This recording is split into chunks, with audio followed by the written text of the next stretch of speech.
Assalamualaikum warahmatullahi wabarakatuh.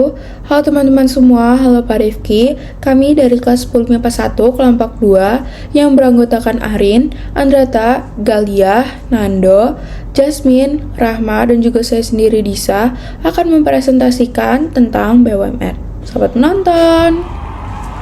Jadi, pada Undang-Undang Nomor 19 Tahun 2003, BUMN atau Badan Usaha Milik Negara merupakan suatu perusahaan yang seluruh atau sebagian besar modalnya dimiliki oleh negara, baik asetnya ataupun kepemilikannya.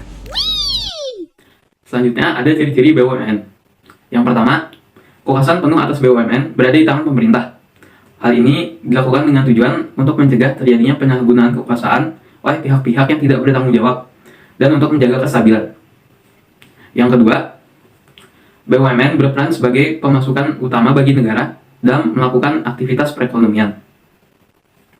Yang ketiga, risiko yang ada merupakan tanggung jawab pemerintah. Hal ini disebabkan karena pemerintahlah yang memiliki kekuasaan penuh atas BUMN. Yang keempat, tugas utama BUMN adalah memberikan pelayanan kepada masyarakat, terutama dalam kebutuhan sehari-hari.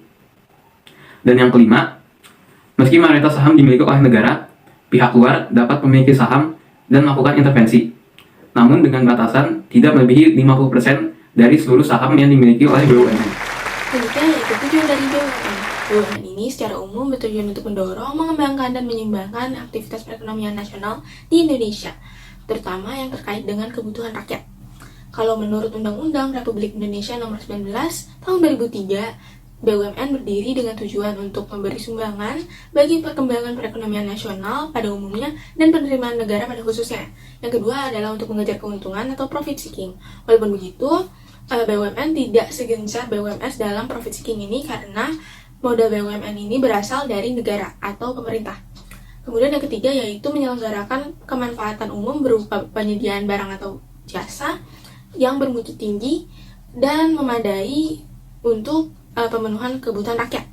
Yang ketiga yaitu merintis kegiatan usaha yang belum atau tidak dilaksanakan oleh pihak swasta dan koperasi. Contohnya adalah pembangunan jalan umum tanpa biaya.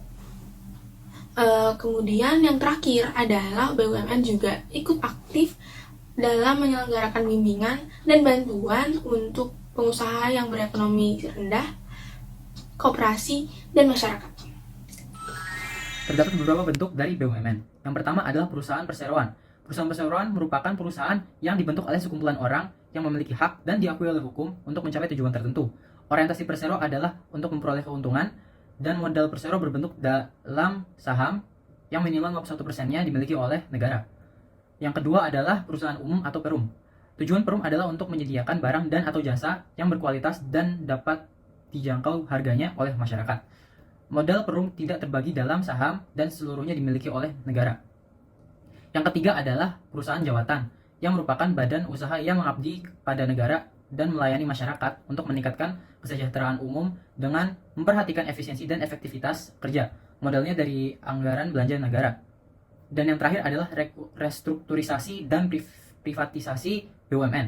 Bentuk ini bertujuan untuk meningkatkan pelayanan kepada masyarakat dan untuk meningkatkan perolehan laba dengan mengubah kontrol pemerintah terhadap BUMN menjadi kontrol berdasarkan hasil, memperdayakan manajemen BUMN, dan melepas kontrol monopolistik pemerintah atas BUMN. Prosedur dalam pendirian suatu perusahaan dalam BUMN kita ambil dalam contoh pendirian PT seperti berikut. Nomor 1, pengajuan nama perseroan terbatas. Kedua, pembuatan akta pendirian PT. Ketiga, pembuatan SKDP. Keempat, pembuatan NPWP.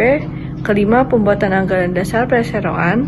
6, pengajuan CSIUP. 7, pengajuan tanda daftar perusahaan atau TDP. 8, berita acara Negara Republik Indonesia BNRI. Wow. BUMN sendiri memiliki peranan dalam perekonomian nasional, di antaranya mengejar keuntungan untuk dapat memberikan kontribusi bagi perkembangan perekonomian nasional, penyediaan barang dan jasa yang bermutu tinggi dan memadai, aktif memberikan bimbingan dan bantuan kepada pengusaha, golongan ekonomi lemah, koperasi, dan masyarakat. membuka kesempatan kerja sekaligus mengurangi tingkat pengangguran, meningkatkan pendapatan masyarakat, menjadi sumber penerimaan negara dalam APBN, meningkatkan perekonomian nasional, dan meningkatkan kesejahteraan rakyat. Nah, BUMN ini memiliki banyak perusahaan. Beberapa contoh yang kalian mungkin ketahui ada Bank Mandiri, ada PT Telekomunikasi atau lebih dikenal dengan Telkom, KAI yaitu Kereta Api Indonesia, Jasa Marga, Wijaya Karya, Pertamina, dan PLN.